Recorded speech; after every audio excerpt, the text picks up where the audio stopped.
Welcome to wishful ಅಡುಗೆ ಮನೆ.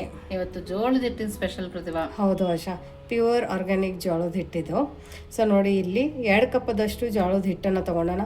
ತುಂಬ ಹೆಲ್ದಿ ರೆಸಿಪಿ. ನಮಗೆ ರೊಟ್ಟಿ ಬರಂಗಿಲ್ಲ, ಲಟ್ಟುಶಿ ಬರಂಗಿಲ್ಲ, ಬಡ್ದು ಬರಂಗಿಲ್ಲ, ನಮ್ಗೆ ತಾಲಿಪಿಟಿ ಇಷ್ಟ ಇಲ್ಲ ಅನ್ನೋರ್ನು ಕೂಡ ನಾವು ಇವತ್ತೇ ಈ ಜೋಳದ ಹಿಟ್ಟಿಂದ ಒಂದು ಸೌತದ್ದು ಫೇಮಸ್ ರೆಸಿಪಿನ ಮಾಡೋಣ.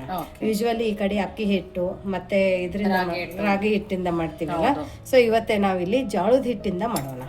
ತುಂಬಾ ಹೆಲ್ದಿ ರೆಸಿಪಿ, ಮಕ್ಕಳು ಕೂಡ ಇಷ್ಟಪಟ್ಟು ತಿಂತಾರೆ. ಇಲ್ಲಿ ನೋಡಿ, ಜೋಳದ ಹಿಟ್ಟನ್ನ ಜಡಿ ಮಾಡಿ ತಗೊಂಡಿರೋದು. ಜೋಳದ ಹಿಟ್ಟು ಜಡಿ ಮಾಡೇ ತಗೋಬೇಕು. ಇವಾಗ ಇಲ್ಲಿ 2 ಕಪ್ ಜೋಳದ ಹಿಟ್ಟಕ್ಕೆ ರುಚಿಗೆ ತಕ್ಕಷ್ಟು ಉಪ್ಪು ಹಾಕೊಳ್ಳೋಣ. ಇನ್ನೊಂದಂದ್ರೆ ಜೋಳದ ಹಿಟ್ಟಕ್ಕೆ ಜಾಸ್ತಿ ಉಪ್ಪು ಹಾಕೋಬಾರ್ದು ಆಶಾ, ತುಂಬಾ ಜಾಸ್ತಿ ಇದನ್ನ ಆಗ್ಬಿಡುತ್ತೆ. ಸೊ ಹಾಗಾಗಿ ನೋಡ್ಕೊಂಡು ಹಾಕೊಳ್ಳಿ. ಒಂದ್ಸರ್ತಿ ಇದನ್ನ ಮಿಕ್ಸ್ ಮಾಡ್ಕೊಳ್ಳೋಣ.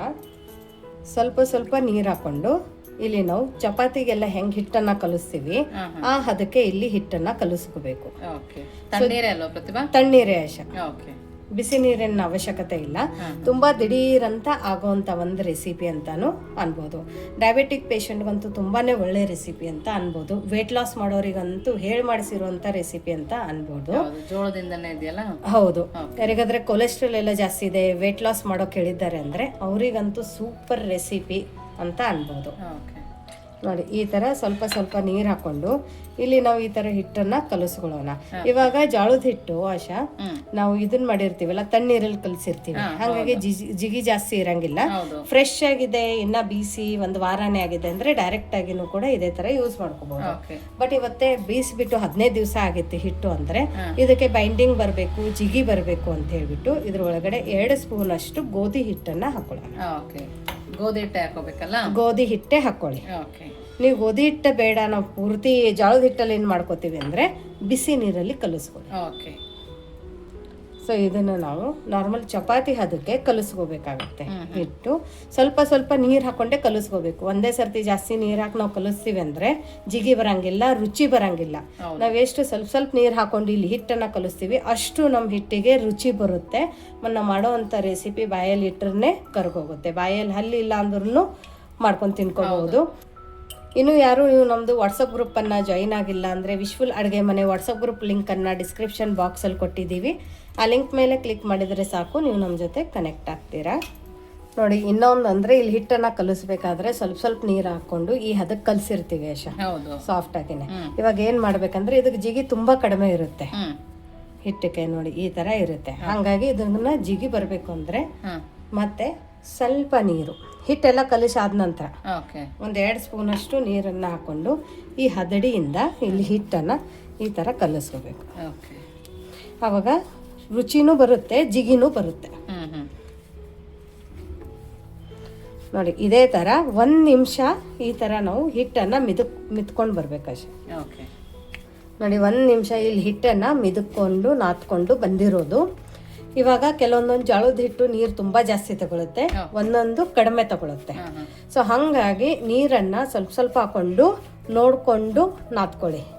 ಬೆಣ್ಣೆ ತರ ಆಗಿದೆ ನೋಡ್ಕೊತೀವಿ. ಹೌದು, ತುಂಬಾ ಸಾಫ್ಟ್, ತುಂಬಾ ಚೆನ್ನಾಗಿಲ್ಲ ನಮ್ದು ಹಿಟ್ಟು ಆಗಿದೆ. ನೋಡಿ, ಪರ್ಫೆಕ್ಟ್ ಆಗಿ ಆಗಿದೆ. ಇವಾಗ ಇದ್ರ ಮೇಲ್ಗಡೆ ಮುಚ್ಚಿಬಿಟ್ಟು 5 ನಿಮಿಷ ಇದೇ ತರ ಬಿಡೋಣ. ನೀವು ಅರ್ಜೆಂಟ್ ಅಲ್ಲಿ ಇದ್ದೀರಾ ಅಂದ್ರೆ ಇಮಿಡಿಯೇಟ್ ಆಗಿ ಕೂಡ ಮಾಡ್ಕೋಬಹುದು, ಬಟ್ 5 ನಿಮಿಷನೇ ಅಂದ್ರೆ ಒಳ್ಳೇದು. ನೋಡಿ, ಒಂದು ಬಾಣಲಿಯಲ್ಲಿ 1-2 ಸ್ಪೂನ್ ಅಷ್ಟು ಎಣ್ಣೆ ಹಾಕೊಳ್ಳೋಣ. ಫ್ಲೇಮನ್ನು ಲೋ ಫ್ಲೇಮಲ್ಲಿ ಇಟ್ಕೊಂಡಿದ್ದೀನಿ, ಯಾಕಂದ್ರೆ ಇದು ಮಣ್ಣಿನ ಬಾಣಲಿ ಇರೋದ್ರಿಂದ. ಇದಕ್ಕೇನೆ ಒಂದು ಸ್ವಲ್ಪ ಸಾಸಿವೆ ಹಾಕೊಳ್ಳೋಣ, ಸ್ವಲ್ಪ ಜೀರಿಗೆ ಹಾಕೊಳ್ಳೋಣ, ಸ್ವಲ್ಪ ಚಟಪಟ ಅನ್ನೋಕೆ ಬಿಡೋಣ. ನೋಡಿ, ಸಾಸಿವೆ ಜೀರಿಗೆ ಚಟಪಟ ಅಂದಂಗೆನೆ ಸ್ವಲ್ಪ ಬೆಳ್ಳುಳ್ಳಿನ ಕಟ್ ಮಾಡಿ ಹಾಕೊಂಡಿರೋದು. ನೀವು ಬೇಕಂದ್ರೆ ಜಜ್ಜಿ ಕೂಡ ಹಾಕೋಬಹುದು. ಇದಕ್ಕೇನೆ ಕರಿಬೇವನ್ನು ಹಾಕೊಳ್ಳೋಣ. ಇದನ್ನ ಸರ್ತಿ ಮಿಕ್ಸ್ ಮಾಡ್ಕೊಳ್ಳೋಣ. ಸ್ವಲ್ಪ ಹಸಿ ವಾಸನೆ ಹೋಗಬೇಕು, ಒಂದು ಸ್ವಲ್ಪ ಕೆಂಪಾಗಬೇಕು. ತುಂಬ ಚೆನ್ನಾಗಿ ಫ್ಲೇವರ್ ಬರುತ್ತೆ, ಚೆನ್ನಾಗಿ ರುಚಿ ಬರುತ್ತೆ, ತುಂಬ ಸಖತ್ತಾಗಿರುತ್ತೆ. ಇದು ಉತ್ತರ ಕರ್ನಾಟಕದ ಒಂದು ರೆಸಿಪಿ ಅಂತಲೂ ಅನ್ಬೋದು.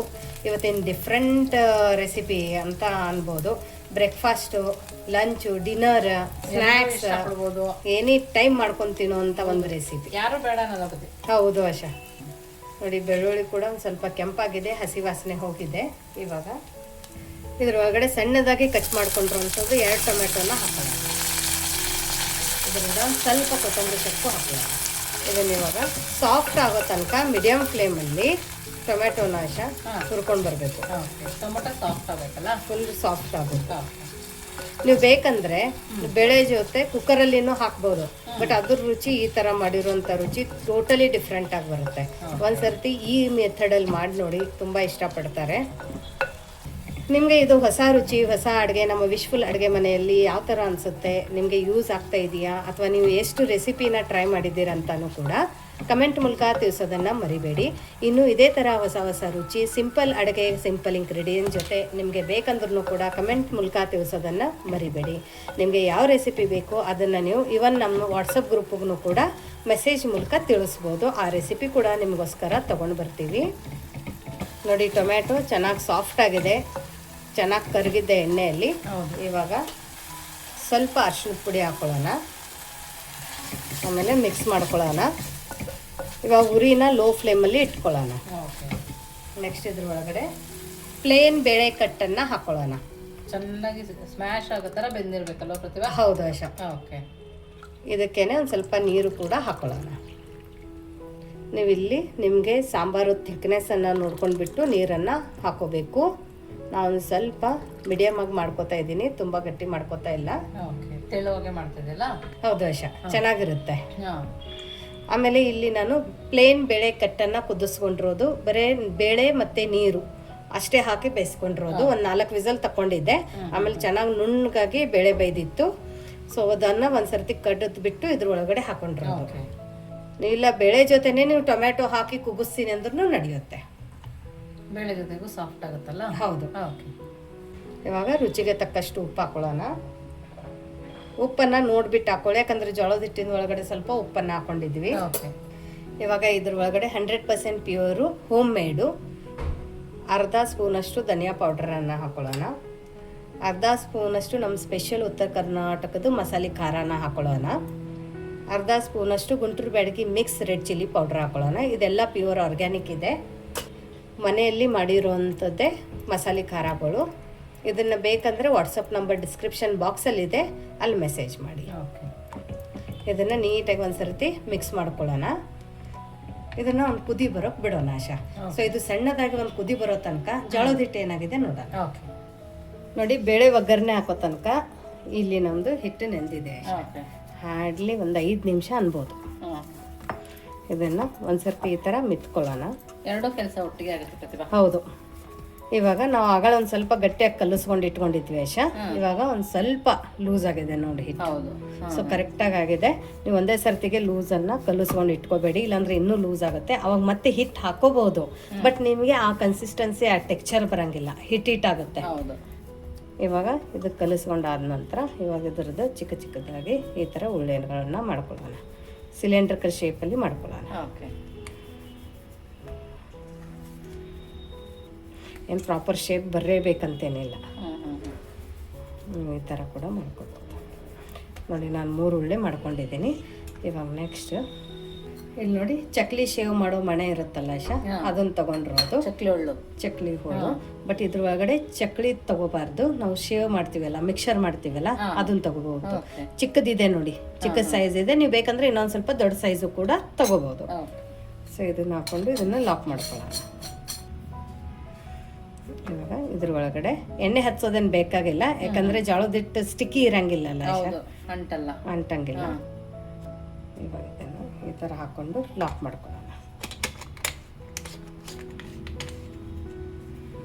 ಈ ಪ್ಲೇಟನ್ನು ಪಕ್ಕಕ್ಕಿಡೋಣ. ಓಕೆ. ನೋಡಿ, ಈ ಥರ ತೂತ ಇರೋದು ಪ್ಲೇಟನ್ನು ತಗೋಬೇಕು. ನೀವು ಬೇಕಂದ್ರೆ ಇಡ್ಲಿ ಮನೆ ಬರುತ್ತಲ್ಲ ಆಶಾ, ಇಡ್ಲಿ ಮಾಡೋ ಪ್ಲೇಟು, ಅದನ್ನು ಕೂಡ ತಗೋಬಹುದು. ಬಟ್ ಈ ಥರ ತಗೊಂಡ್ರೆ ಒಳ್ಳೆಯದು. ಇದಕ್ಕೆ ಒಂದು ಸ್ವಲ್ಪ ಎಣ್ಣೆ ಹಚ್ಕೊಳ್ಳೋಣ. ನೋಡಿ, ಇದನ್ನು ಈ ಥರ ನೀಟಾಗಿ ಎಣ್ಣೆ ಒರೆಸ್ಕೊಂಡಾದ ನಂತರ ಡೈರೆಕ್ಟಾಗಿ ಇವಾಗ ಇದ್ರ ಒಳಗಡೆನೆ ಜೋಳದ್ದು ಶಾವಿಗೆನ ಹಾಕೊಳ್ಳೋಣ. ಓಕೆ. ಎಷ್ಟು ಚೆನ್ನಾಗಿ ಬರ್ತದೆ ನೋಡಿ ಪ್ರತಿಭಾ. ಹೌದು, ಬಟ್ ಒಂದೇ ಸರ್ತಿ ಗುಂತಿ ಹಾಕೋಬೇಡಿ, ಈ ಥರ ಹಾಕ್ಕೊಳ್ಳಿ. ನೋಡಿ, ಪರ್ಫೆಕ್ಟಾಗಿ ಬಂದಿದೆ. ಅದಕ್ಕೋಸ್ಕರನೇ ಇದ್ರ ಒಳಗಡೆ ನಾವು ಸೀಕ್ರೆಟ್ ಇಂಗ್ರೀಡಿಯೆಂಟ್ಸ್ ಅಂದರೆ ಗೋಧಿ ಹಿಟ್ಟನ್ನು ಹಾಕ್ಕೊಂಡಿದ್ವಿ. ಹೌದು. ನೋಡಿ, ಎಲ್ಲಿ ಕಡಿತಾ ಇಲ್ಲ. ನೀವು ತುಂಬ ಮೇಲೆ ಎತ್ತಿದ್ರೆ ಮಾತ್ರ ಕಡಿಯುತ್ತೆ. ಪರ್ಫೆಕ್ಟಾಗಿ ಬಂದಿದೆ. ಸೊ ಇದೇ ಥರ ಎಲ್ಲದನ್ನು ಹಾಕೊಂಡು ಬರೋಣ. ನೋಡಿ ಇಲ್ಲೊಂದು ಬಾಣಲಿನ ತಗೊಂಡು ಇದ್ರ ಒಳಗಡೆ ನೀರನ್ನು ಹಾಕೊಳ್ಳೋಣ. ಓಕೆ. ನಾವು ಇಡ್ಲಿ ಎಲ್ಲ ಬೇಯಿಸೋಕೆ ಹೆಂಗೆ ನೀರು ಹಾಕೋತೀವಲ್ಲ ಆ ಥರ ನೀರನ್ನು ಹಾಕ್ಕೊಂಡು ಒಳಗಡೆ ನಾವು ನಮ್ಮ ಜೋಳದ ಹಿಟ್ಟಿನ ಶಾವಿಗೆನ ಇಟ್ಕೊಂಡು ಮೆಡಗಡೆ ಮುಚ್ಚಳನ ಮುಚ್ಚಿ ಒಂದು 7ರಿಂದ 8 ನಿಮಿಷ ಮೀಡಿಯಮ್ ಫ್ಲೇಮಲ್ಲಿ ಸ್ಟೀಮ್ ಮಾಡ್ಕೊಂಡು ಬರೋಣ. ಓಕೆ.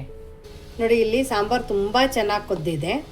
ಘಮ ಅಂತದೆ ಪ್ರತಿಭಾ. ಹೌದು ಆಶಾ, ಈ ವಾಸನೆಗೆ ಬಾಯಲ್ಲಿ ನೀರು ಬರ್ತಾ ಇದೆ. ಹೌದು, ಅಷ್ಟು ಪರ್ಫೆಕ್ಟಾಗಿ ಕುದ್ದಿದೆ. ಇವಾಗ ಫ್ಲೇಮನ್ನು ಆಫ್ ಮಾಡ್ಕೊಳ್ಳೋಣ. ಓಕೆ.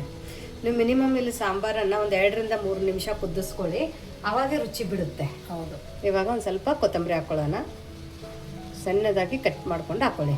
ಇಲ್ಲ ಮೆಂತ್ಯ ಸೊಪ್ಪು ಬೇಕಂದರೆ ನಾವು ಒಗ್ಗರಣೆಗೆ ಏನು ಕೊತ್ತಂಬರಿ ಹಾಕ್ಕೊಂಡಿವೆಲ್ಲ ಆ ಟೈಮಲ್ಲಿ ಮೆಂತ್ಯ ಸೊಪ್ಪನ್ನು ಹಾಕೋಬೋದು. ಓಕೆ. ಇದನ್ನು ನೀಟಾಗಿ ಮಿಕ್ಸ್ ಮಾಡ್ಕೊಳ್ಳೋಣ. ಪರ್ಫೆಕ್ಟ್ ಕನ್ಸಿಸ್ಟೆನ್ಸಿ, ಪರ್ಫೆಕ್ಟ್ ಕಲರು ಇಲ್ಲೂ ನೋಡ್ಬೋದು.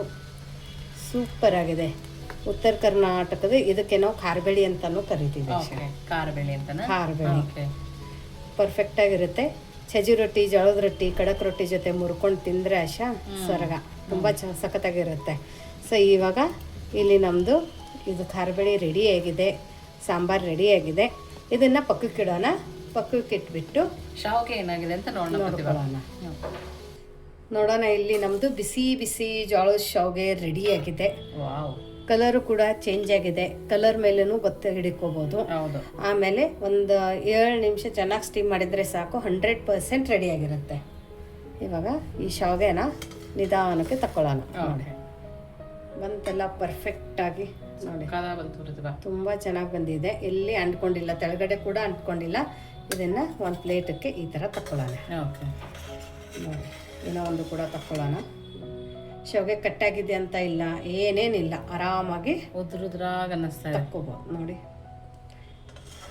ಎಲ್ಲ ಶಾವಿಗೆನೂ ನೀವು ಈ ಥರ ಹಾಟ್ ಬಾಕ್ಸಕ್ಕೆ ಹಾಕೊಂಡು ಇಟ್ಕೋಬೋದು, ಅಥವಾ ಡೈರೆಕ್ಟ್ ಕೂಡ ಈ ಥರ ಸರ್ವ್ ಮಾಡ್ಬೋದು. ಸೂಪರ್, ಫಸ್ಟ್ ಕ್ಲಾಸಾಗಿ ಬಂದಿದೆ. ಸೊ ಎಲ್ಲ ಶಾವಿಗೆನೂ ಇದೇ ಥರ ಮಾಡ್ಕೊಳ್ಳೋಣ. ಇವಾಗ ನೋಡಿ ಬಿಸಿ ಬಿಸಿ ಶಾವಿಗೆ ಸರ್ವ್ ಮಾಡೋಕ್ಕೆ ರೆಡಿಯಾಗಿದೆ. ಇವಾಗ ಇದನ್ನು ಯಾವ ಥರ ತಿನ್ನೋದು ಅಂದರೆ, ನಿಮಗೆಲ್ಲ ಇದು ಹೊಸ ರುಚಿ ಅನ್ನಿಸ್ಬೋದು. ಯೂಶ್ವಲಿ ನೀವು ಸ್ವೀಟ್ ಶಾವಿಗೆ ತಿಂದಿರ್ತೀರ, ನಮ್ಮ ವಿಡಿಯೋದಲ್ಲಿನೂ ಕೂಡ ಮಾಡಿ ತೋರಿಸಿದ್ವಲ್ಲ ಆಶಾ. ಹೌದು ನೋಡಿ, ಅಕ್ಕಿ ಶಾವಿಗೆ, ರಾಗಿ ಶಾವಿಗೆ. ಹೌದು, ಇದು ಜೋಳದ ಶಾವಿಗೆ ವಿತ್ ಖಾರಬೇಳಿ. ಸೂಪರಾಗಿರುತ್ತೆ. ಈ ಥರ ತಿಂದು ನೋಡಿ, ಯಾರು ಬೇಡನಲ್ಲ. ಇದಕ್ಕೆ ನೆಂಚ್ಕೊಳ್ಳೋಕ್ಕೆ ಪಕ್ಕಕ್ಕೆ ಉಪ್ಪಿನಕಾಯಿ ಕೂಡ ಹಾಕೊಳ್ಳೋಣ. ಓಕೆ. ಮೇಲ್ಗಡೆಯಿಂದ ಸ್ವಲ್ಪ ತುಪ್ಪ. ಓಕೆ. ತುಂಬ ಸಖತ್ತಾಗಿರುತ್ತೆ, ಟೇಸ್ಟಿಯಾಗಿರುತ್ತೆ. ವಾವ್, ಈ ಥರ ಹಾಕೊಂಡು ತಿನ್ನಿ.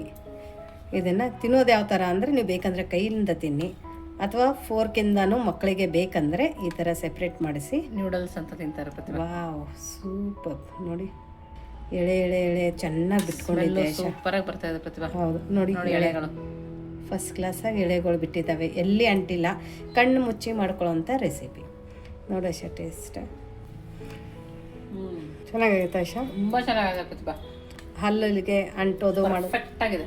ಹೌದಾ, ಮಾಡ್ಕೊಂಡು ತಿನ್ಕೋಬಹುದು, ಆರಾಮಾಗಿ ಮಾಡ್ಕೊಂಡು ತಿನ್ಬೋದು. ಓ ನೋಡಿ, ನಾನು ಟೇಸ್ಟ್ ಮಾಡಿ ಹೇಳ್ತೀನಿ. ಸಖತ್ತಾಗಿದೆ. ಎಷ್ಟು ಚೆನ್ನಾಗಿದೆ ಅಂದರೆ ನಿಮ್ಮ ಬಾಯಲ್ಲೂ ನೀರು ಬರ್ತಾ ಇರ್ಬೋದು. ಅದ್ರ ಜೊತೆ ಉಪ್ಪಿನಕಾಯಿನೂ ಕೂಡ ನೆಂಚ್ಕೊತೀನಿ. ಒಂದು ರೆಸಿಪಿ, ಈ ರೆಸಿಪಿನ ನೀವು ಮಿಸ್ ಮಾಡೋಕ್ಕೆ ಹೋಗಬೇಡಿ, ಡೆಫಿನೇಟಾಗಿ ಟ್ರೈ ಮಾಡಿ. ಅಷ್ಟು ಸಖತ್ತಾಗಿದೆ ಈ ರೆಸಿಪಿ. ಮಕ್ಕಳು ಕೂಡ ಇಷ್ಟಪಟ್ಟು ತಿಂತಾರೆ. ತುಂಬ ಹೆಲ್ದಿ. ಹೊರಗಡೆದು ಮ್ಯಾಗಿ ಪಾಸ್ತಾ ತಂದು ಕೊಡೋಕ್ಕಿಂತ ಮನೆಯಲ್ಲಿ ಈ ಥರ ನೀವು ರೆಸಿಪಿನ ಮಾಡಿಕೊಡ್ಬೋದು. ಸೊ ನೋಡಿದ್ರಲ್ಲ ಇವತ್ತಿಂದು ಈ ಡಿಫ್ರೆಂಟ್ ರೆಸಿಪಿ. ಸೊ ನಿಮಗೆ ಇಷ್ಟ ಆದರೆ ಕಮೆಂಟ್ ಮೂಲಕ ತಿಳಿಸೋದನ್ನು ಮರಿಬೇಡಿ. ಡೆಫಿನೆಟಾಗಿ ಟ್ರೈ ಮಾಡಿ. ಮತ್ತೆ ಸಿಗೋಣ ಇದೇ ಥರ ಹೊಸ ಹೊಸ ರುಚಿ, ಹೊಸ ಹೊಸ ಅಡುಗೆ ಜೊತೆ ನಮ್ಮ ವಿಶ್ಫುಲ್ ಅಡುಗೆ ಮನೆಯಲ್ಲಿ. Thank you.